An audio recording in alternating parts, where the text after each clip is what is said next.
Your baseline has got me feeling fine. It's filling up my mind. G'day, my name is Mick Stallone, and today we'll be talking about the Krix KA-1100 Dual Mono Subwoofer Amplifier.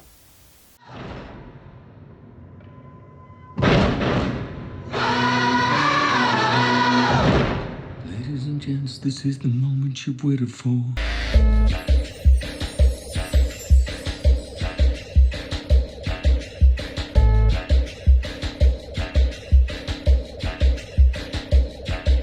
What about my weakness? I'm totally addicted to bass. Wow, wow.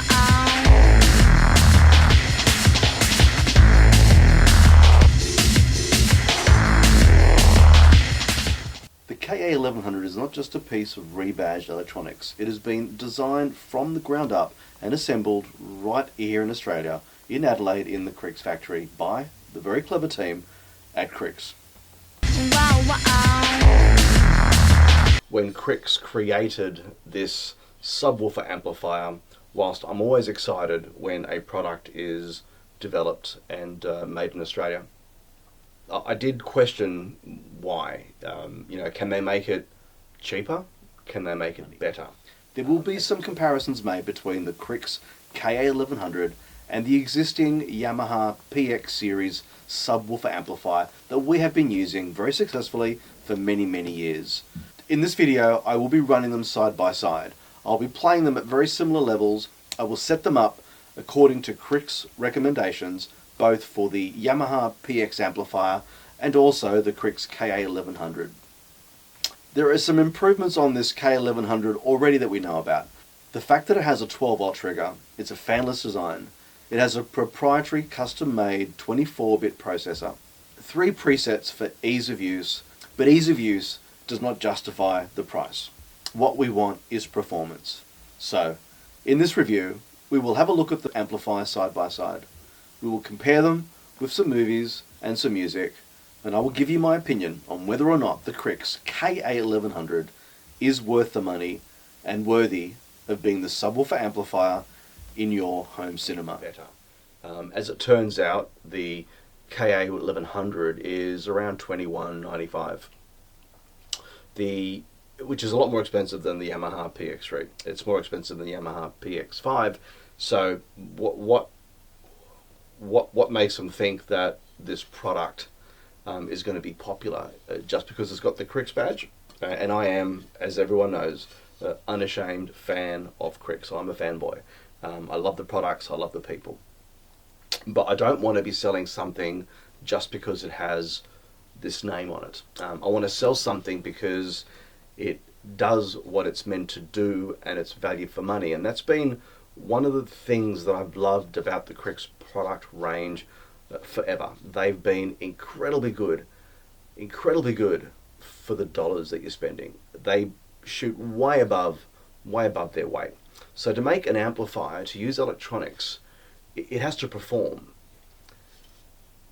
Well, it performs. Let me just say, it performs. We've played some music, we've played some movies. We used the scene in Furry with the tiger tanks. We've used the scene in Blade Runner, just the entry scene up to the first fight with Batista and Ryan something. Whatever.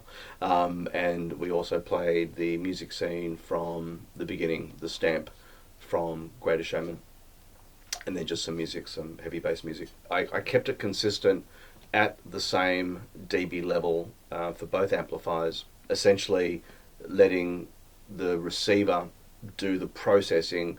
I used the preset for the MX-10 and I set up the Yamaha PX3 according to Krix specifications. What was different about the Krix subwoofer amplifier was there was just more feel. With the stamp in Greatest Showman, when the foot stamping, that big hit, they're on stairs, I guess, or the stage.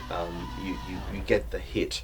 With the Krix amplifier, I got the hit, but as I was watching and as I was hearing, I was getting more of a ripple effect.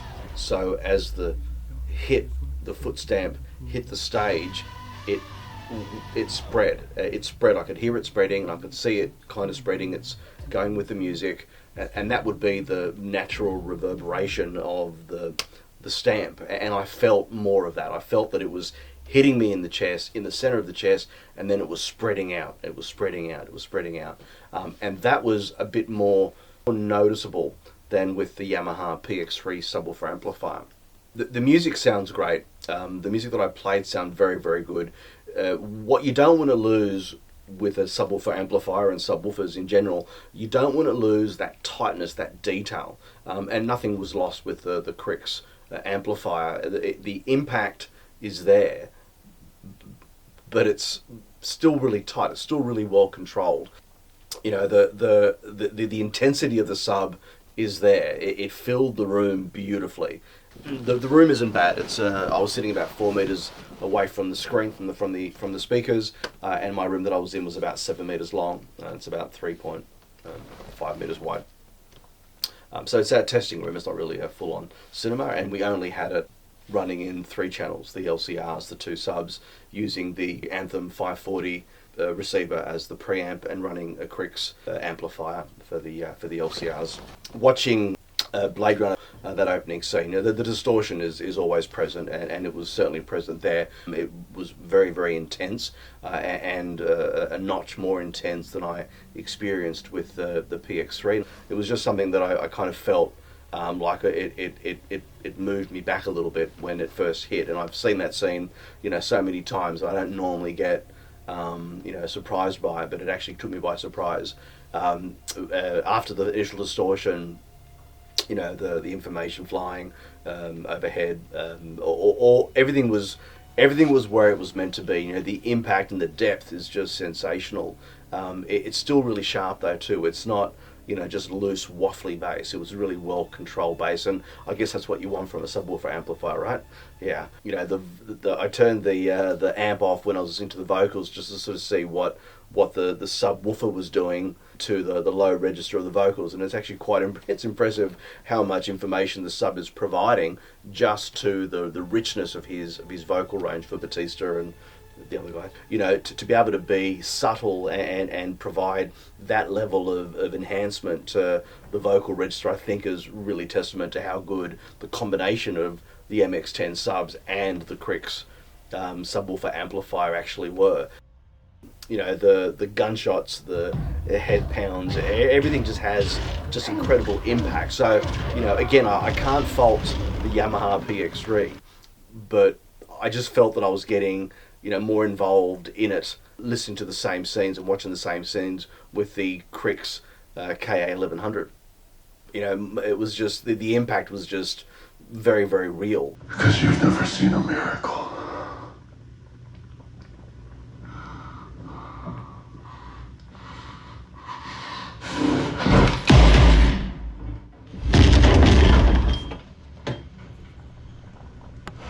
We watched the Furry scene, the Tiger Tank, which is an intense scene, and if I can, I guess, say we raised it a couple of notches in terms of the level of intensity.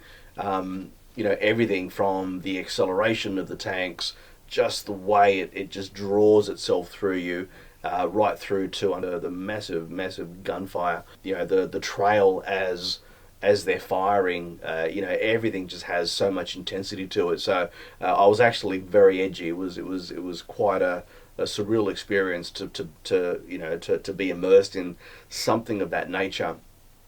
So it did an amazing job. The level of intensity really is what you need to keep yourself drawn into that sort of suspenseful situation that these tank fighters are going through. It was quite surreal. All in all, it was just impactful. It was a hit. I'm not fatigued, I'm not worn out, and that's a good thing, but it was intense. I'm not going to lie, it was an intense experience. The speed and accuracy is still there. We haven't lost any of the subtleness for the slam, but bloody hell, it's got some freaking slam. That was really impressive. Is it worth the extra money? I would say that, you know, people that are very much Krix fans and love the branding will have no trouble finding the money to put this sort of a subwoofer amplifier into that MX system. Would I buy the Krix? Yeah, every day of the week. I mean, it's, you know, I love the brand. I love supporting Australian products. I mean, there's so many reasons why we do this with Krix as a brand. You know, and if it didn't sound better, it would be a harder sell, but it's not a hard sell because I think it performs and does everything it needs to do, and it does it incredibly well. You know, those presets were brain dead easy. I pressed a button and it was done. I kind of feel that I'm hearing what Krix wanted me to hear, and that is valuable to me. That is worth extra money for me. So how do we determine value for money? If we look at value and match it to an experience, then the KA-1100 is worth every cent and more, because the experience overall that we got was quite sensational. I guess what's most important to me is that when listening to a movie, listening to music, you don't want any part of the experience to drown out the subtleties in what you're listening to. And while there was great impact with the slam parts of the movies and great depth in the music, the detail was always present. It has incredible speed, and this is a combination of the electronics and the speakers. They're just perfectly matched. And I guess that's what Krix were trying to create. Perfectly match electronics to get the best out of their subwoofers. On that count, they've nailed it. It's a very good subwoofer amplifier, and a subwoofer amplifier that actually is an excellent match to the MX Series subwoofers. We may not make that many videos, but what we do make, we believe to be important. If you like what we do, please consider subscribing to our channel. If you have any questions, please leave them in the comments below, and I'll do my very best to answer all of them for you. Thank you very much for watching. We really do appreciate your time.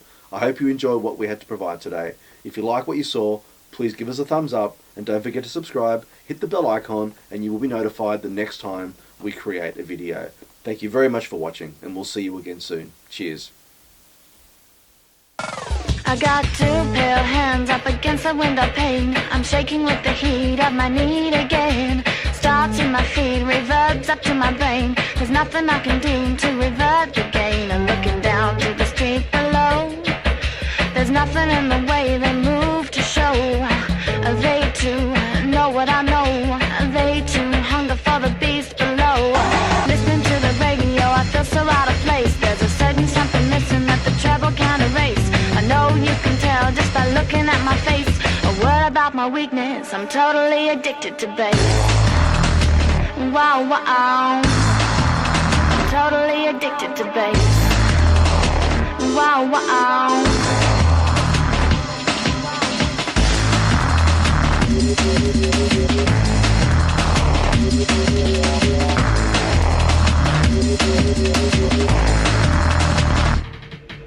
There's nothing I can do to be cool.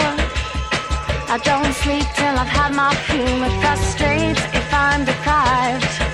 I hung by the grace from deep inside. I feel like I'm doing time. Imprisoned by dependence and a villain sublime. In my mind, I must overcome the need to define. Solitary silence of a faceless crime. Standing by the stereo, feeling so alone.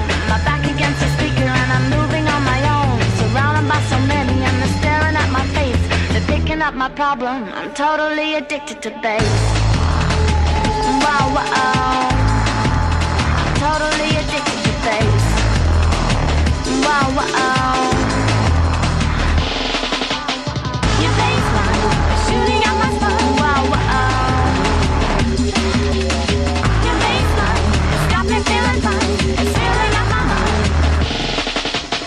Your bassline is shooting out my spine. Wow, wow. Your bassline has got me feeling fine. It's filling up my mind. Sunrise at my window, I look down on the street. People I see everywhere are tapping their feet. Suddenly I realized in a look that I was wrong. Everybody's grooving to their own song. When you're demonstrating a subwoofer, when you're listening to a subwoofer, when you are watching a movie that has low frequency effect, you kind of know when you've got it right.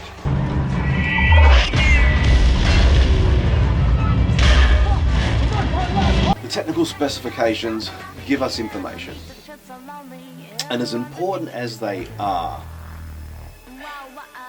this has to be about the feel. What is a subwoofer doing? How is it improving? How is it working with my subs? And what experience am I getting sitting down, listening to and watching a movie or listening to music? It has to be about the way it makes you feel.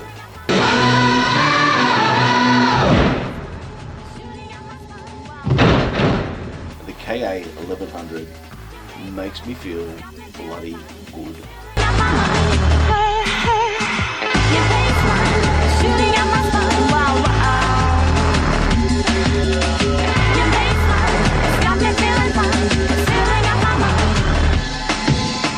Your baseline is shooting up my spine. Your baseline.